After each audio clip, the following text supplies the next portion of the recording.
Assalamualaikum warahmatullahi wabarakatuh. Perkenalkan, nama saya Chandra Oktra Satria dari NIM 2022 10 11 03 11 273. Untuk tujuan saya membuat video ini ialah pemenuhan tugas mata kuliah penologi dan viktimologi, yakni yang diampu oleh Bapak Yaris. Dan untuk tema pada video ini adalah viktimologi dalam sistem peradilan di Indonesia. Untuk penjelasannya mungkin langsung bisa saya jelaskan terkait dengan materinya. Mulai dari viktimologi. Viktimologi adalah berasal dari dua kata, yaitu victim atau korban dan logos atau ilmu pengetahuan. Secara sederhana, viktimologi adalah ilmu yang mempelajari tentang korban kejahatan, meliputi penyebab seseorang menjadi korban, hak-hak korban, dampak yang dialami korban, serta upaya perlindungan dan pemulihan korban. Ilmu viktimologi ini muncul karena dalam sistem hukum pidana klasik, perhatian lebih banyak diberikan kepada pelaku atau offender-oriented, sedangkan korban dianggap sekadar objek atau alat bukti dalam perkara pidana. Viktimologi hadir untuk mengubah paradigma tersebut dengan menempatkan korban sebagai subjek hukum yang memiliki kepentingan yang wajib dilindungi. Penerapan viktimologi di Indonesia dalam peradilan di Indonesia. Viktimologi tidak hanya menjadi kajian teoritis tentang korban, tetapi juga diimplementasikan dalam sistem peradilan pidana di Indonesia. Hal ini tampak melalui peraturan perundang-undangan lembaga yang dibentuk seperti LPSK, serta pendekatan baru seperti restoratif justice. Yang pertama, dalam peradilan pidana adanya kedudukan korban. Dalam Kitab Undang Hukum Acara Pidana, Undang-Undang Nomor 8 Tahun 1981, korban memang masih ditempatkan terutama sebagai pelapor, pengadu atau saksi. Artinya keterlibatan korban difokuskan untuk membuktikan kesalahan terdakwa. Namun seiring waktu, peran korban diperluas. Korban dapat mengajukan gugatan ganti rugi dalam perkara pidana dalam pasal 98 sampai 101 Kitab Undang Hukum Acara Pidana.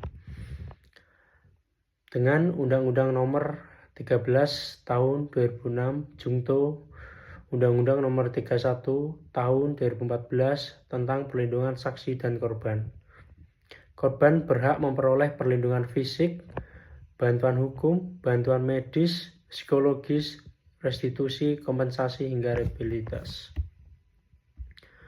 Untuk berikutnya, penjelasan terkait tentang perlindungan melalui LPSK.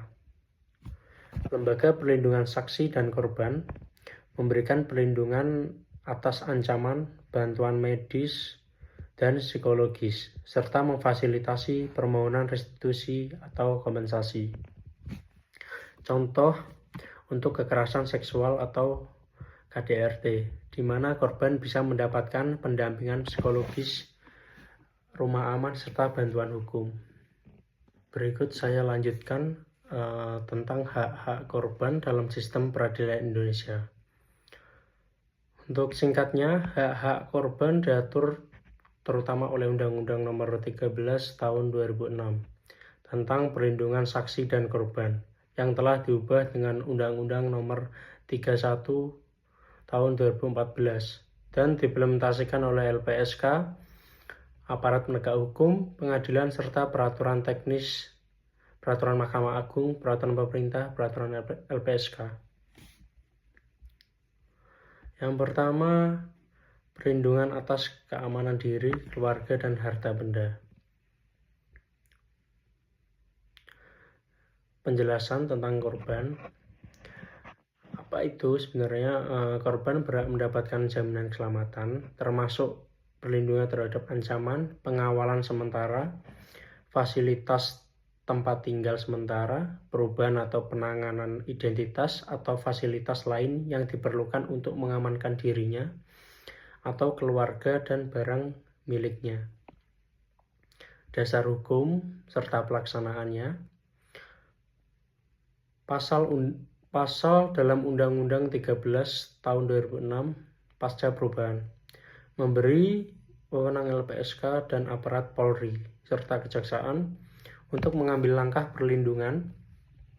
LPSK mengatur bentuk-bentuk perlindungan fisik dan non-fisik. Peraturan pelaksanaannya yakni LPSK dan standar layanan. LPSK dapat memfasilitasi identitas baru, kediaman baru, pengawalan, biaya hidup sementara, dan lain-lain tergantung kebutuhan korban tersebut.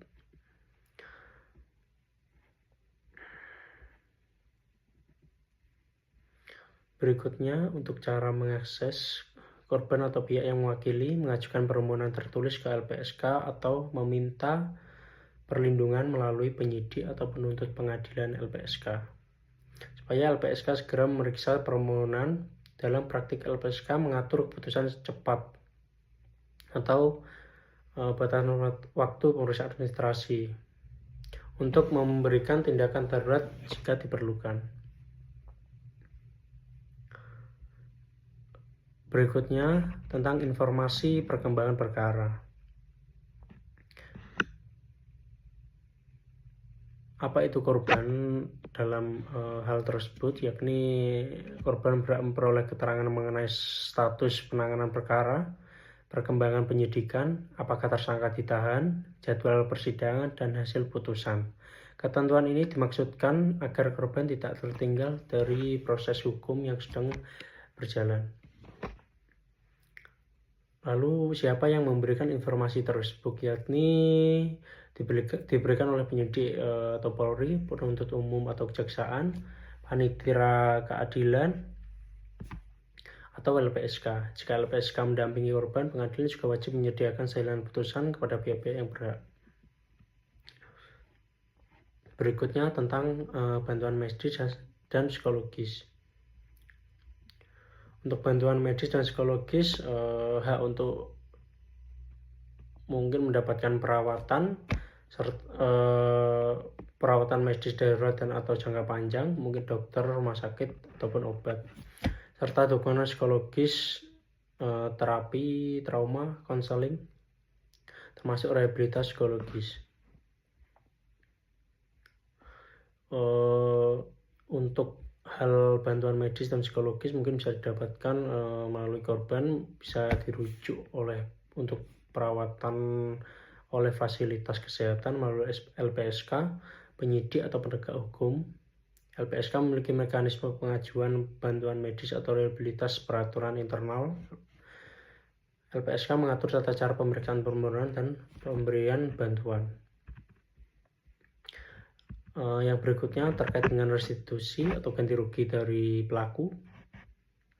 Mungkin saya jelaskan dulu tentang apa itu restitusi, yakni suatu ganti rugi yang dibayarkan oleh pelaku atau pihak ketiga kepada korban untuk memulihkan kerugian material atau imaterial akibat tindakan pidana, berbeda dengan kompensasi negara tentunya ya.